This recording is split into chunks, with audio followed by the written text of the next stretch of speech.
നമ്മൾ ഉണ്ടാക്കുന്നത് ചക്കക്കുരു മാങ്ങ വെച്ചിട്ടുള്ള നല്ല അടിപൊളിയായിട്ടുള്ള ഒരു കറിയാണ് കേട്ടോ. അപ്പോൾ ചക്കക്കുരുവിൻ്റെ സീസണൊക്കെ ആയതുകൊണ്ട് തന്നെ പല രീതിയിൽ നമ്മൾ കറിയൊക്കെ വെച്ച് നോക്കും. അപ്പോൾ ഈ രീതിയിൽ ഉണ്ടാക്കിയിട്ടില്ലെങ്കിൽ ഉറപ്പായിട്ടും ഒന്ന് ട്രൈ ചെയ്ത് നോക്കാം കേട്ടോ. അപ്പോൾ അത് നമ്മൾ കഴുകി വൃത്തിയാക്കി നീളത്തിൽ അരിഞ്ഞിട്ടുള്ള ചക്കക്കുരു ഉണ്ട്. അതിലേക്ക് ഒരു 3/4 സ്പൂൺ മുളക് പൊടിയും 1 സ്പൂണ് മഞ്ഞൾപ്പൊടിയും കൂടെ ഇട്ട് കൊടുത്തിട്ടുണ്ട് കേട്ടോ. മുളക് പൊടി നമ്മൾ കുറച്ചാട്ടോ ഉപയോഗിക്കുക. കുറേ മുളക് പൊടി ഇട്ടാൽ കറിക്ക് വേറൊരു ടേസ്റ്റ് ആയിരിക്കും.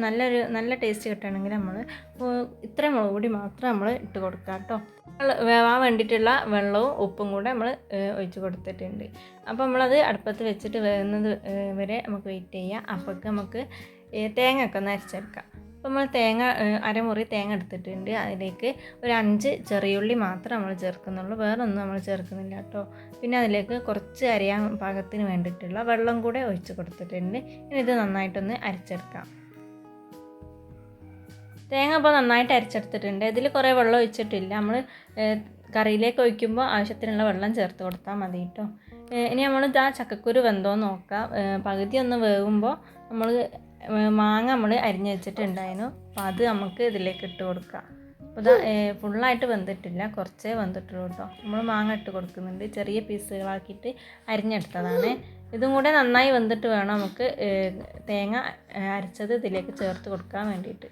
അപ്പോൾ ഇത് നന്നായിട്ടൊന്ന് മിക്സ് ചെയ്തിട്ട് വെള്ളമൊക്കെ വേണമെന്നുണ്ടെങ്കിൽ കുറച്ച് ഒഴിച്ച് കൊടുക്കുക. എന്നിട്ട് മൂടി വെച്ചൊന്ന് വേവിച്ചെടുക്കാം കേട്ടോ. അപ്പോൾ ഇത് നന്നായിട്ട് വെന്ത് വന്നിട്ടുണ്ട്. ഇനി ഇതിലേക്ക് നമ്മൾ അരച്ച് വെച്ചിട്ടുള്ള തേങ്ങ ചേർത്ത് കൊടുക്കുന്നുണ്ട്. അപ്പോൾ അത് തേങ്ങ ഒഴിച്ച് കൊടുക്കുന്നുണ്ട്. അതിൽ നമുക്ക് ആവശ്യമാണെങ്കിൽ വെള്ളം കൂടെ ചേർത്ത് കൊടുക്കാം കേട്ടോ.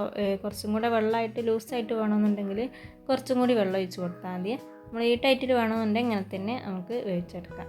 ഇനി തേങ്ങ ഒന്ന് പതച്ച് വരുന്ന ടൈമിൽ നമുക്കിത് ഇറക്കി വെക്കാം കേട്ടോ. ഒരു മുഴുവനായിട്ട് ഒന്ന് പതച്ച് വരണ്ട, ഇങ്ങനെ ചെറുതായിട്ട് പതച്ച് വന്നാൽ മതി. അപ്പോൾ നമ്മൾ ഇറക്കി വെക്കണം കേട്ടോ. ചക്കക്കുരു മാങ്ങാക്കറി നമുക്കൊന്ന് വറവിട്ടെടുക്കാം. അതിന് നമ്മൾ ഒരു ചട്ടി വെച്ചിട്ടുണ്ട്. അത് ചൂടായതിന് ശേഷം കുറച്ച് ആവശ്യത്തിനുള്ള വെളിച്ചെണ്ണ വെച്ചിട്ടുണ്ട്. പിന്നെ അതിലേക്ക് ആവശ്യത്തിനുള്ള കടുകും കുറച്ച് പച്ചമുളകോ ഉണക്കമുളകോ എന്തായാലും മതി കേട്ടോ. അത് ഇട്ട് കൊടുത്തിട്ടുണ്ട്. ആവശ്യത്തിനുള്ള കറിവേപ്പിലയും കൂടെ ഇട്ട് കൊടുത്തതിന് ശേഷം നമുക്ക് കറിയിലേക്ക് ഒഴിച്ച് കൊടുക്കാം. നന്നായിട്ടൊന്ന് മൂത്തതിന് ശേഷം കറിയിൽ ഒഴിച്ച് കൊടുക്കുന്നുണ്ട്. അപ്പോൾ നമ്മുടെ സ്വാദിഷ്ടമായ ചക്കക്കുരു കറി ഇവിടെ റെഡി ആയിട്ടുണ്ട്. നമുക്ക് ചോറിന് വേണ്ടിയിട്ട് ചക്കക്കുരു കറിയും ഉണക്കമീനൊക്കെ ഉണ്ട്. സൂപ്പറായിട്ട് നമുക്ക് ചോറ് നന്നായിട്ട് കഴിക്കാൻ പറ്റും കേട്ടോ. അപ്പോൾ ഇതുപോലെ എന്തായിട്ടൊന്ന് ട്രൈ ചെയ്ത് നോക്കുക. സബ്സ്ക്രൈബ് ചെയ്യാത്തവർക്കൊന്ന് സബ്സ്ക്രൈബ് ചെയ്ത് സപ്പോർട്ട് ചെയ്യുക. നെക്സ്റ്റ് വീഡിയോ ആയിട്ട് നമ്മൾ വീണ്ടും വരുന്നതാണേ.